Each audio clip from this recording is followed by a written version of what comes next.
Puji Tuhan, di pagi hari ini kita bersyukur karena berkat Tuhan yang luar biasa di dalam kehidupan setiap orang percaya, setiap orang yang berharap kepada Tuhan. Di pagi hari ini kita akan mempelajari satu firman Tuhan yang luar biasa yang akan saya sampaikan. Dan ini akan tentunya mengingatkan kita bagaimana kasih Allah dalam kehidupan kita. Saya rindu kita buka firman Tuhan di Lukas pasal 11 ayat 27 sampai 28. Nah, sebagai pendahuluan saya mau bertanya kepada kita semua. Apakah Anda seorang yang berbahagia? Apakah kita seorang yang berbahagia? Dan apakah kita seorang yang diberkati? Mengapa? Coba kita renungkan pertanyaan ini. Terkadang persepsi umum tentang orang yang berbahagia dan diberkati itu lebih ke arah materi, seperti dia kaya, dia cantik, atau tampan sukses, atau mungkin seorang orang tua dinilai menjadi orang yang berbahagia ketika anak-anaknya sukses dalam studinya. Tapi sesungguhnya siapa yang berbahagia? Kita akan bahas di sini, dan siapa yang diberkati menurut Yesus.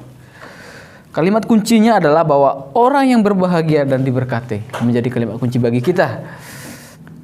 Mendengar pengajaran Yesus dan menyaksikan peristiwa yang sangat menakjubkan tersebut, maka dikatakan bahwa di ayat 27, berserulah seorang perempuan.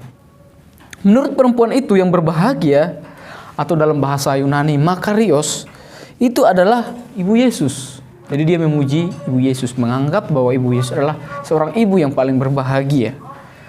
Nah, asumsi perempuan tersebut adalah benar dalam pandangan umum, dalam pandangan kehidupan sehari-hari, yaitu bahwa yang berbahagia adalah ketika seorang ibu punya anak yang menjadi orang hebat, menjadi orang terkenal dan dipakai dengan luar biasa dalam pengajaran. Yesus tidak menolak pernyataan bahwa Maria adalah orang yang berbahagia. Dia tidak menolak hal tersebut. Namun, Yesus mengajarkan satu hal, bahwa ternyata orang yang lebih berbahagia adalah, dia katakan di ayat 28, yang berbahagia ialah mereka yang mendengarkan firman Allah dan memeliharanya. Jadi yang pertama, orang yang berbahagia itu adalah orang yang mendengarkan firman Tuhan. Amin. Mendengar menggunakan kata akuo, hear, mendengar. Jadi bukan hanya dengan telinga, tetapi mengerti, memahami. Jadi mendengar di sini dia mengerti dan paham apa yang dia dengar. Yesus menegaskan bahwa lebih diberkati dan berbahagia ketika ada orang yang mau dengar-dengaran akan firman Tuhan. Mendengar suara orang yang kita kasihi adalah mungkin sesuatu yang sangat membahagiakan, benar? Sangat membahagiakan. Jadi dalam hal ini kita coba pahami bahwa mendengar firman Tuhan akan sesuatu yang membahagiakan kehidupan kita ketika kita taruh firman Tuhan. Tuhan itu sebagai seseorang yang sangat kita kasihi, seperti Tuhan sangat mengasihi kita. Ilustrasinya begini, seseorang yang menjalin hubungan dengan pasangannya ketika mereka harus mengalami hubungan jarak jauh, dan ketika suatu saat mereka diizinkan untuk bertemu, saya akan percaya ketika pasangan ini mendengar suara pasangannya, dia pasti sangat berbahagia, sangat senang. Nah, itu adalah contoh hubungan manusia dengan manusia. Nah, rahasia kita bisa menjadi seorang pendengar firman Tuhan yang senang mendengar firman Tuhan adalah ketika kita menempatkan Yesus, Allah, sebagai seseorang yang istimewa, sebagai seseorang yang luar biasa. Dan ketika itu terjadi dalam kehidupan kita, kita akan menjadi pendengar firman Tuhan yang tidak hanya mendengar, tapi kita paham. Dan dikatakan bahwa orang yang berbahagia adalah orang yang mendengarkan firman Tuhan. Itu yang pertama. Yang kedua, orang yang berbahagia itu adalah, menurut Yesus, adalah orang yang setelah mendengar, dia memelihara firman itu.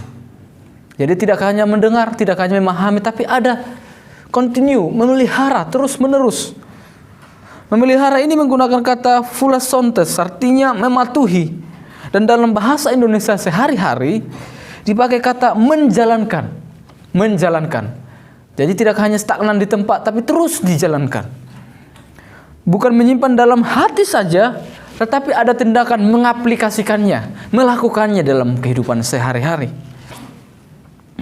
Tetapi Yesus mengajar bahwa dia menghendaki ketaatan. Ketaatan dari setiap orang yang mendengarkan firman Tuhan. Jadi ketika seseorang taat kepada firman Tuhan, itu adalah salah satu pujian. kepada Tuhan. Pujian sejati datangnya ketika kita menjadi orang yang taat kepada firman Tuhan. Ilustrasinya begini, seorang petani sangat menginginkan pertumbuhan tanamannya dengan baik. Maka dengan itu dia akan merawatnya dengan sepenuh hati. Yang artinya begini, kalau kita mau pengiringan kita akan Tuhan berhasil, kita perlu memelihara dengan baik. Kalau kita mau tidak hanya sekedar memahami, kita harus perlu memelihara, yaitu dengan menjalankan, mengaplikasikan firman Tuhan dalam kehidupan kita. Jadi penerapannya adalah jadilah kita pelaku firman Tuhan. Jadilah pelaku firman Tuhan. Kesimpulannya bagi kita adalah Anda ingin lebih berbahagia dan diberkati. Kuncinya adalah jadilah pendengar firman Tuhan yang tidak hanya mendengar tapi memahami, dan selanjutnya kita mengaplikasikannya. Kita menjalankannya, memeliharanya dalam kehidupan sehari-hari dan dalam kehidupan kita, dalam pengiringan kita kepada Tuhan. Puji Tuhan.